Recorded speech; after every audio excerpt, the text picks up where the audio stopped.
Bueno, seguimos con los estudios del Nuevo Testamento. Como decía, al tener poco tiempo para hacer los videos, voy a intercalar con videos que explicamos en la congregación para poder también compartir con los amigos del canal. Así que sean bienvenidos a este nuevo video. Y bueno, aprovechando el tiempo al máximo para que podamos también estudiar juntos y bueno, seguir avanzando. Tenemos Santiago capítulo 5.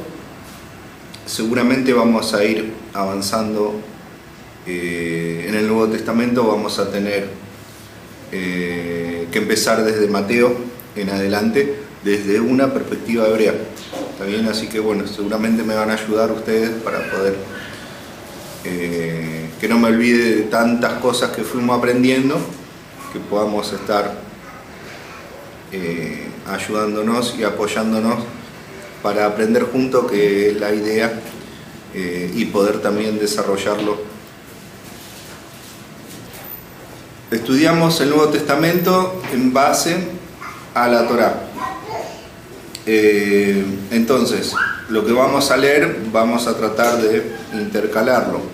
Esa es la idea. Dice así: lamentanse y entristezcanse, oh ricos, a causa de las desgracias que les vendrán. La pregunta es: ¿quiénes eran los ricos en el pueblo de Israel? ¿A quién le estaría hablando? ¿A quién le estarían hablando? ¿Está bien? Que tienen están sobre otro nivel, digamos, de estado. A otro nivel. Entonces, ese nivel lo tenían los saduceos. Vamos a seguir leyendo y se van a dar cuenta que le está hablando a la élite religiosa que tenía concentrado el poder económico, todas vamos a decir, los negocios con Roma, para que ellos tengan la autoridad y el poder mayoritario. ¿Eso sería como el tribunal rabínico de ese tiempo? ¿Sería así? Claro, el Sanedrín, claro. Todo lo que podamos entender hoy en ese tiempo, ¿está bien? Porque sus riquezas están corrompidas y hieden, y sus vestidos han sido devorados por la polilla. Ven que las riquezas están corrompidas. ¿Quién corrompía en ese tiempo? Con el templo, con el Bet Hamikdash, con todo lo que tenía que ver con la religión. Por eso los esenios, que eran los levitas originales, se fueron al desierto. Y de ahí tenemos las vasijas del Qumran y todo eso. Es donde Yeshua también fue al desierto. Podemos entender que él aprendió mucho también en el desierto. Si bien de niño estaba con los rabinos en ese tiempo, con los maestros, pero a medida que fue creciendo, quizás cuando él tenía en ese momento 12 años, no había la corrupción que cuando él tenía los 30. ¿Se entiende? Entonces, pudo haber aprendido un tiempo con los maestros y después pudo haber ido a estudiar al desierto, ¿no? Como vamos a decir, su línea de pensamiento era como la del Juan el Bautista, que decía arrepiéntanse. Bueno, él tenía el mismo discurso y tenemos una línea, digamos, de enseñanza a través de Juan el Bautista. Sonia. Hablando del Sanedrín y todo eso, que yo mismo fue en contra del mercado que había ahí. Claro, todo eso lo controlaban todos los saduceos. Todo era un monopolio. Claro, se concentraba como un monopolio, era un negocio. Y lo que los fariseos eran lo que, digamos, eran los más humildes para enseñar al pueblo. Aunque había autoridad, algunos se ganaban esa autoridad, pero vamos a decir que el mayor poder lo tenían los saduceos. Dice, y se han enmohecido su oro y su plata. Su moho será testigo contra ustedes y está preparado para consumir sus cuerpos. Han amontonado fuego para los días finales. Porque si hay personas ricas que se la ganaron honestamente, o por ahí no honestamente, pero explotaban a la gente, Pablo o Jacob, estamos en el libro de Santiago, Jacob no lo estaría reprendiendo de esta manera tan fuerte. Les diría otra cosa, ¿está bien? Sí, el discurso concentrado es para los saduceos. Sí hay un grupo de ricos que vemos que se están enriqueciendo en contra de la Torá, o están yendo en contra de la Torá, ¿está bien? Entonces, ¿puede haber ricos que le hable de esta manera? Sí. Dice, he aquí, clama el salario de los pobres, de los obreros que han cosechado sus tierras, porque ustedes lo han retenido, y el clamor de los cosechadores ha llegado a oídos de Hashem, Sebaot, ¿no? Dice Jehová de los ejércitos, lo tienen en la Reina Valera. Ustedes han vivido en placeres sobre la tierra, han sido glotones y han sido alimentados sus cuerpos como para el día de matanza. Han culpado y han dado muerte al justo y nunca se les ha opuesto. ¿Está bien? ¿Quién es ese justo? ¿Quién es el Sadik? Es el Mashiach. ¿Quién le dio la espalda? ¿Está bien? Si bien le pudieron haber dado la espalda a aquellos que no le importaba su ministerio, también yendo en contra de la Torá es oponerse al Mesías, no cumpliendo con el salario, pero podemos entender que acá dice han culpado. Entonces, ¿quién culpó? ¿Quién culpó al justo? Esa autoridad la tenían los saduceos en ese tiempo, el sumo sacerdote y todo lo... Entonces, hay una parte que dice han culpado, es la línea religiosa del templo. Y después, retenido el salario, también todo lo que es en cuanto a las festividades lo controlaban ellos.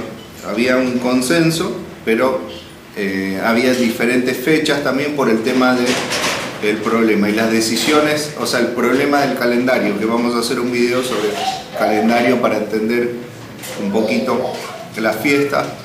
Vamos a hablar del ayuno que se viene también, por qué ayunamos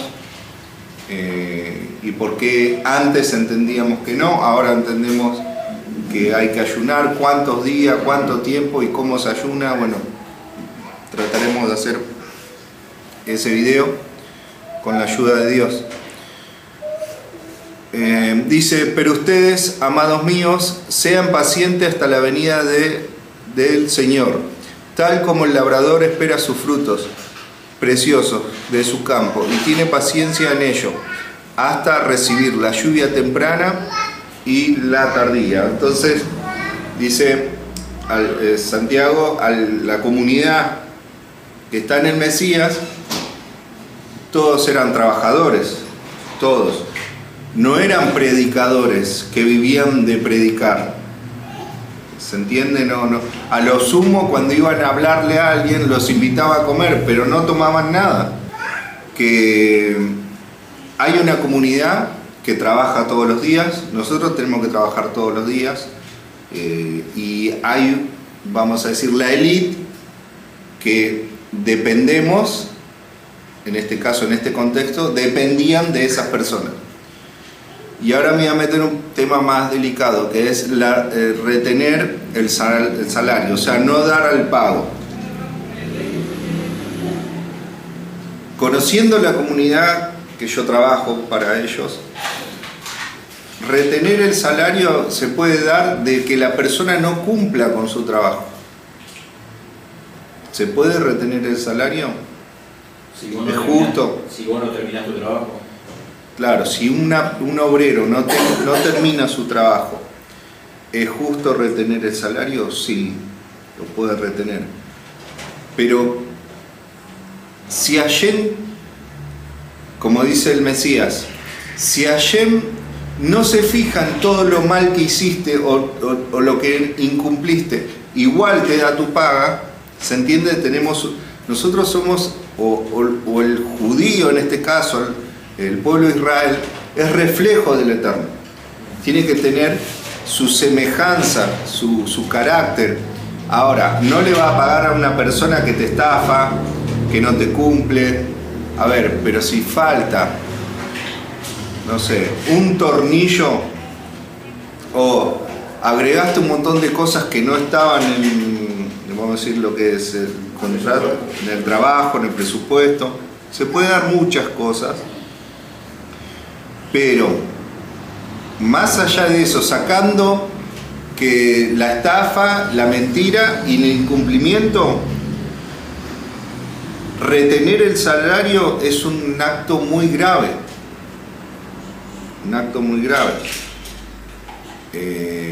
que ofende al nombre de Dios.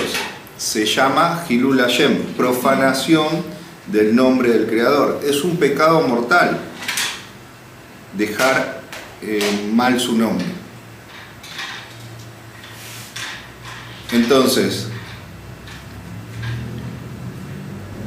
nosotros tenemos que aprender eso y entender también, porque en la religión se señala mucho al gay, al homosexual, se señala mucho a las personas que cometen transgresiones a la vista, o sea, se juzga inmediatamente a la persona que aborta, que no aborta y lo quiere tener. Todo el tiempo es juzgar, para bien o para mal, todas las acciones de las personas que se exponen.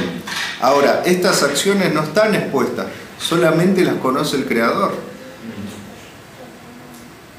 No se exponen estas acciones.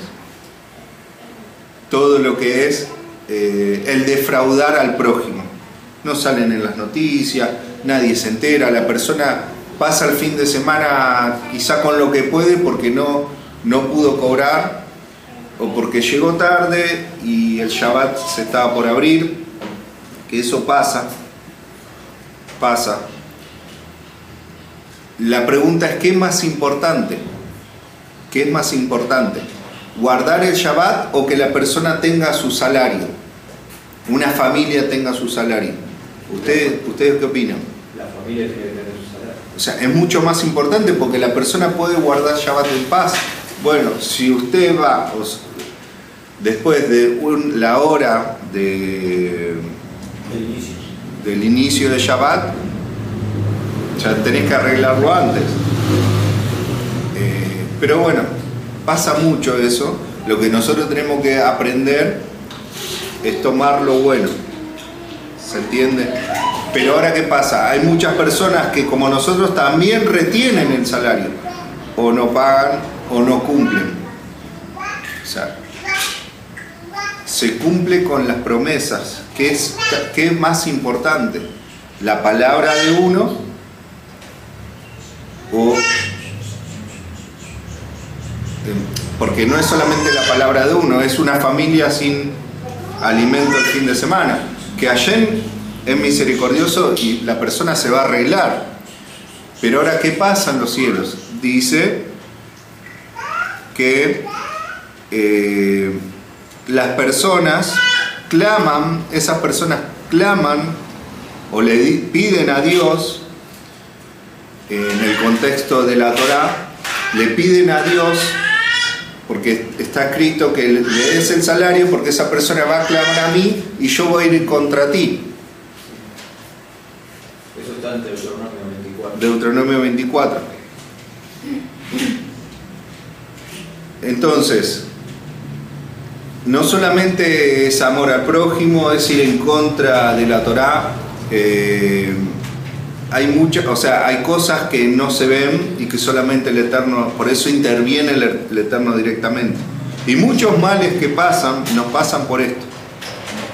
Porque faltamos a la palabra, porque mentimos o porque esquivamos.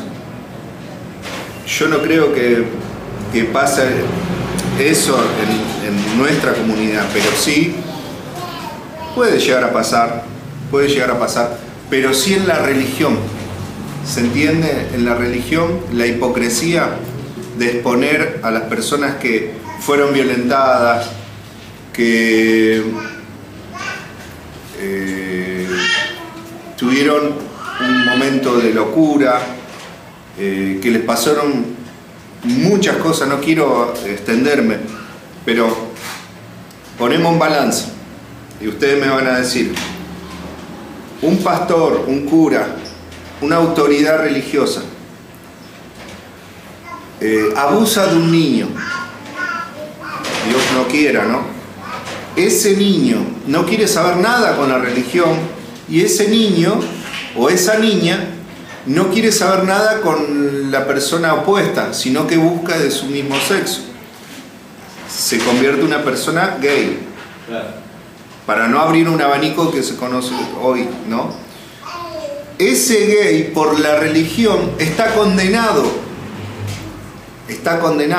sin saber lo que pasó. Y el pastor o el cura va al cielo. ¿Se entiende? La religión lo envuelve así. ¿Por qué? Porque el pastor o cura o lo que sea, del índole que sea, acepta a Cristo y se arrepiente. Mientras que el gay no acepta a Cristo y no se arrepiente. Por eso tiene que intervenir Dios a juzgar. Por eso el soberano, que es el Mashiach, cuando viene en nombre de Hashem, se va a sentar a juzgar. Dice, no va a juzgar lo que escucha sus oídos, ni lo que ven sus ojos, sino que directamente del Padre, que tiene guardada todas estas cosas en un libro, va a juzgar equilibradamente. Porque nosotros, acá el Nuevo Testamento dice, no nos pusieron a nosotros por juez, pero la religión señala y condena. Muchos años. Creo que ahora está cambiando un poco la mentalidad. Creo que ahora, a través de las experiencias de cada vivencia, creo que esto está cambiando un poco. Porque hay que ponerse en el lugar de cada uno. Y a ver, uno comete transgresión diariamente. Y no se lo está juzgando, no se lo está condenando. Y a veces son errores graves. Está bien, lo anota el Eterno, pero siempre estamos ilesos nosotros, o las personas que se congregan. ¿Está bien? ¿Se entendió la justicia de Dios? ¿Cómo juzga el mundo religioso y cómo juzga realmente el Eterno? Hasta ahí. No me quiero extender. Dice, pero ustedes estén pacientes hasta la lluvia temprana y la tardía. Hoy estamos teniendo la lluvia tardía, que es el conocimiento. La lluvia temprana, si vamos a entender primeramente, es la Torá. Torá es agua de vida, que riega los campos y hace crecer todo eso. Bueno, esto es la Torá. Es el Mashiach, que de la roca sale agua. Pero proféticamente la lluvia temprana se dio en Shavuot, en Pentecostés, con los discípulos del Mesías, que estaban ejerciendo, siendo una sola comunidad, vendiendo sus cosas para que a ninguno le falte. O sea que estaban, no solamente interpretaban bien, sino que lo practicaban bien. Porque hay dos cosas, tener la fe del Mesías y guardar los mandamientos de Dios. Dos señales. Ahora, eso se está repitiendo. Se está repitiendo en los que siguen al Mesías con la perspectiva hebrea. Entonces tenemos la lluvia tardía. El conocimiento del Eterno se había apagado 2 días. Él mismo dice, el profeta dice, 2 días al tercero, también los resucitaré. El profeta Oseas, ahora estoy parafraseando. O sea que 2 milenios prácticamente no hubo esta práctica, este conocimiento que hay hoy, a través del, como dice Daniel, al final de los tiempos la ciencia aumentará, el conocimiento se inundará, ¿está bien? Y ahí se verán los que les sirven al Creador y los que no les sirven. Estamos en esos tiempos, por eso es importante también poder llevar este conocimiento a aquellas personas que quieran aprender, o sea, que sean bienvenidas, gracias al Creador. Del mismo modo, también ustedes tengan paciencia, afirmen sus corazones, porque se aproxima la venida de nuestro Adón Yeshua. Amados míos, no se quejen unos contra otros para que no sean juzgados, porque he aquí el juicio está a la puerta. Amados míos, tomen como ejemplo a los profetas que hablaron en el nombre de Hashem, para que tengan paciencia en sus aflicciones. Porque aquí tenemos por bienaventurados aquellos que sufrieron. Ustedes han escuchado de la perseverancia de Job y han visto cómo procedió con él Hashem al final, porque Hashem es misericordioso y compasivo. Tocó Job, tenemos que hablar del diablo, tenemos que hablar de Satanás, tenemos que, ya ahí nos vamos a ir 1 hora, es para otro estudio, pero para entender un poquito Job, a ver, cuando Hashem nos dice, ama a Hashem con todo tu corazón, con toda tu alma y con todas tus fuerzas, ¿cuáles son nuestras fuerzas? La buena y la mala, las tenemos que poner al servicio del Eterno. El último video que hicimos es de Yom Teruah, del grito. Un comentario ahí, en broma, me reí, dice, están aullando, porque claro, no es un grito de guerra, o sea, hay un grito de mujeres y por ahí los varones se quedaron un poquito, no sé, tendría que haber hecho un gol algún equipo de fútbol para que los varones se asientan, pero bueno, ese comentario, si lo tomamos de una forma religiosa, es despectiva, o sea, quiere hacer daño. Vamos a decir, es el diablo. Es el diablo que nos humilla, que se burla de nosotros o nos quiere hacer quedar mal. Pero fíjense que los videos no subían, está bien, es un video corto, pero los videos no subían de 80 vistas. Este va por 400 vistas.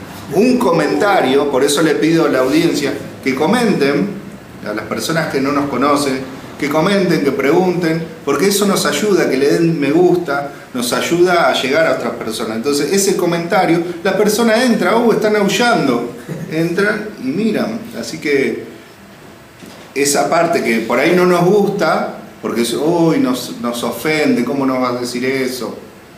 Es la parte mala, pero el Eterno la usa para bien. Entonces, así como ese ejemplo, el diablo también, Satanás o la oposición, que parte somos nosotros, tenemos la inclinación al mal, que nuestros propios deseos van en contra de la voluntad del Eterno, después lo vamos a explicar bien, por eso no me quería extender mucho, pero también sirve al Creador con lo bueno y con lo malo. Hashem da la vida y da la muerte. ¿Está bien? Hasta ahí llegamos. Dice verso 12, con el tema de Satanás, ¿no? Hasta ahí llegamos. Pero sobre todo, amados míos, no juren ni por el cielo, ni por la tierra, ni con ningún otro juramento, sino que sus palabras sean sí, sí, y no, no, para que no sean condenados bajo juicio. Hay una condenación, amado, por decir sí y después hacer no, o decir no y después hacer sí. Que el sí sea acompañado con una acción que lo respalde. Que son las palabras de Mashiach, ¿no?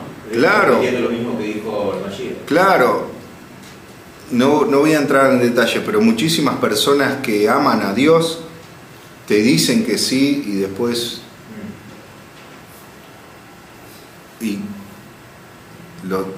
esa es, dice discernir espíritus, a ver si el espíritu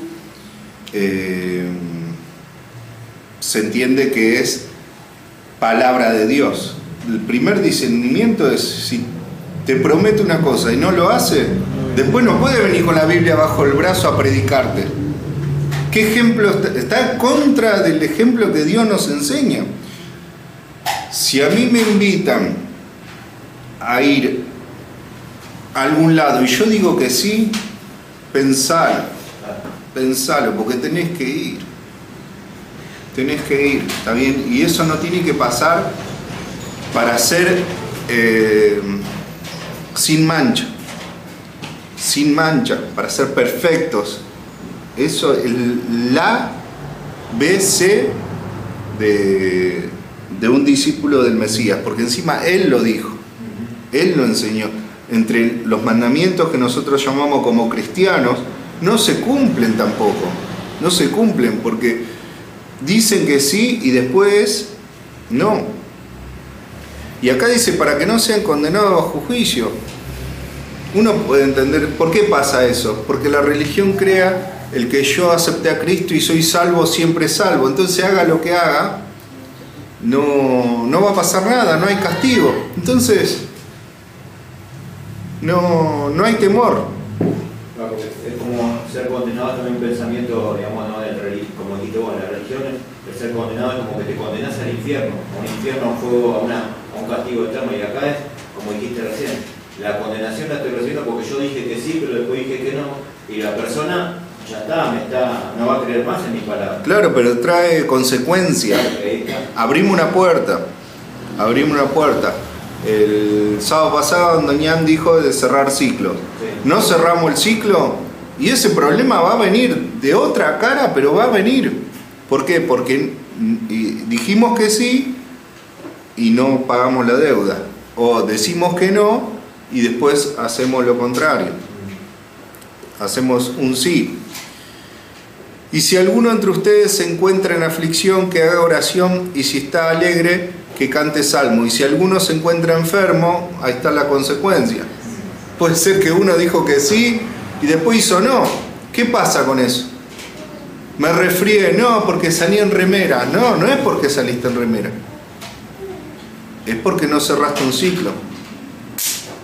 ¿Se entiende? No es mala suerte. Alguien que siga al Mesías no es mala suerte, no es porque fue, no sé, de las explicaciones que les podamos dar lógica. No es eso. Es que dijiste que sí y hiciste no. Entonces vienen aflicciones. Entonces dice, si alguno se encuentra enfermo, que llame a los que ministran en la congregación y que oren por él ungiéndolo con aceite. En el nombre de nuestro don Yeshua. El aceite, el brillo, es el Ruach, es el Espíritu de Dios. Vamos a ungir a una persona con el símbolo en ese tiempo, un aceite, que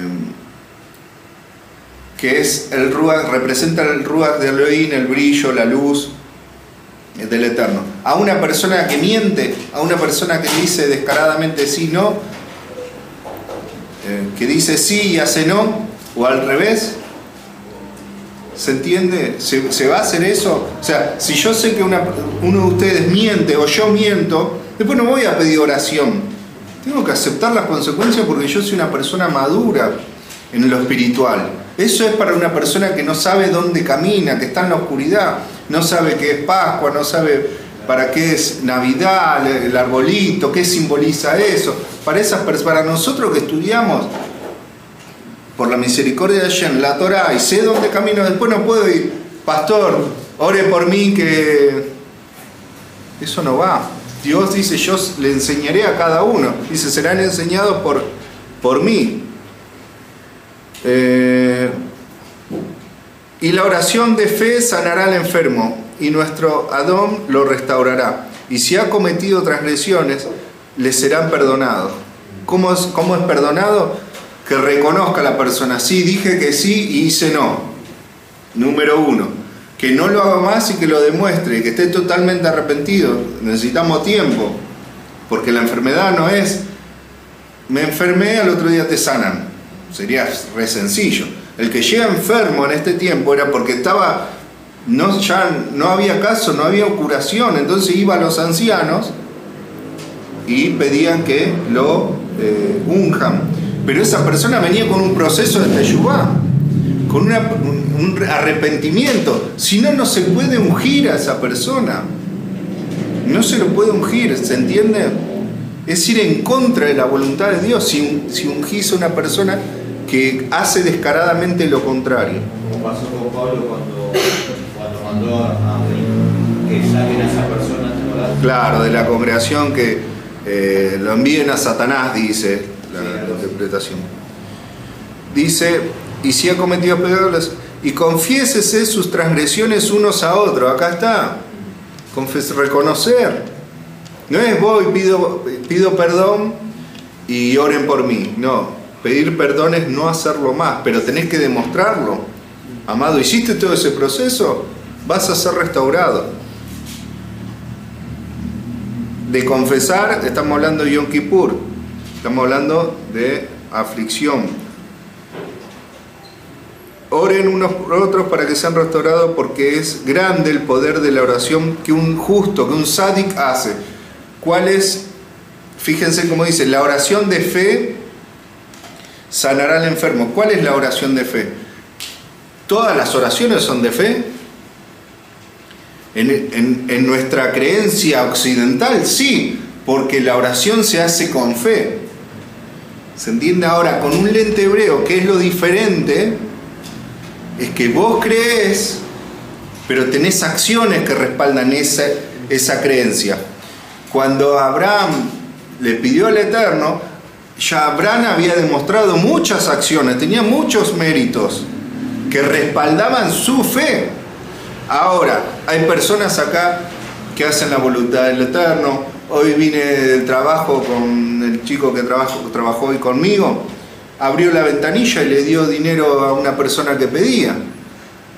Y no va a la iglesia. Yo no le dije, Baruch Hashem. Entonces, esas personas, imagínense si ese muchacho hace una oración después de hacer esa acción. Esa es una oración de un justo. ¿Está bien? Entonces la oración puede mucho, es grande la oración del justo. Elías también era un hombre sujeto a pasiones como nosotros. No nos amedrenta que tenemos malos pensamientos, que somos terrenales, que somos humanos, que somos imperfectos. Pero con esa imperfección tenemos que servirle a Hashem con toda nuestra fuerza. Y oró para que no lloviera sobre la tierra, y no llovió durante 3 años y medio. Y nuevamente oró, y el cielo dio lluvia y la tierra produjo su fruto. Si alguno de ustedes se desvía del camino de la verdad, amados míos, y alguno lo hace volver de su extravio, sepa que haga volver al pecador de su extraviado camino, salvará su alma y de muerte y cubrirá muchas faltas. Punto número 1. Hacer volver al pecador no es que vaya a la iglesia, porque esa es la interpretación occidental. A fulanito lo traje a la iglesia, aceptó, se reconcilió con el Señor. No, pará un poquito. Lo que él cometió lo tiene que enmendar, lo tiene que pagar, se tiene que arrepentir, tiene que haber un proceso de teshuvá. ¿Está bien? Porque enseguida la mente es, lo traje a la iglesia y esa persona como que es algo, salvará su alma. No, salvar su alma es decir que te equivocaste, pedir perdón. ¿Sabes lo que es enfrentar a una persona como se enfrentó a David? Pues decirle que la misma persona lo diga, no porque yo lo fuerce, sino que la persona está arrepentida. No todos tienen la valentía para enfrentar a una persona y decirle eso. ¿Se entiende? ¿Estás arrepentido? Bueno, contame tu plan y yo te contaré el plan que tiene el Eterno de redención. ¿Se entiende? A una persona que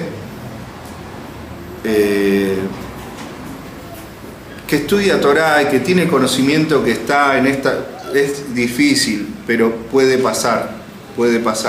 Y anteriormente, cerrando ya esto, y no me quiero olvidar, esta semana, los amigos del canal, partió una persona que se congregaba con nosotros, nuestro amigo José.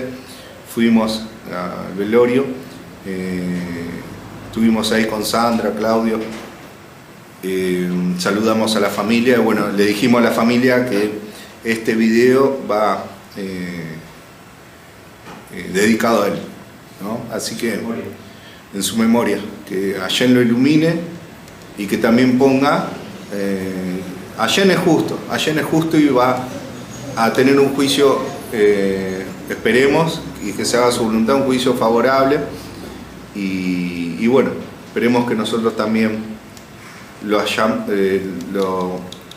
ayudemos o lo ayudamos en su momento a él para poder mejorar su camino. Dice, y con esto terminando, dice, la lluvia, el cielo dio la lluvia, que el Eterno da la Torá, y la tierra produjo sus frutos. O sea, si estudiamos Torá, a esto vamos. ¿Puede llover en el mundo y que ningún árbol dé frutos? Imposible. Imposible. Dan frutos buenos o frutos malos, pero una vez que cae la lluvia del cielo, sí o sí. Entonces, ¿a qué voy con esto? Terminando. Que si vos estudiaste Torá, los frutos se van a ver. Puede ser que estudies y hagas lo contrario, frutos malos. Pero si vos estudias Torá y el Eterno ilumina tu camino con su lámpara, que es su palabra, frutos va a haber, sean buenos o sean malos. Así que bueno, nos ayudan con los comentarios, nos ayudan con darle me gusta. Así que bueno, las personas que no se congregan con nosotros y quieren comentar, bienvenido sea, tanto para bien o para mal. No, a veces también tenemos que entender que nos equivocamos y estamos para mejorar. Así que bueno, nos vemos, cierro el video y termino saludándolos también a ustedes. Hasta el próximo video, y no se olviden que todo lo que hagamos, lo hagamos con fuerza en honor al cielo.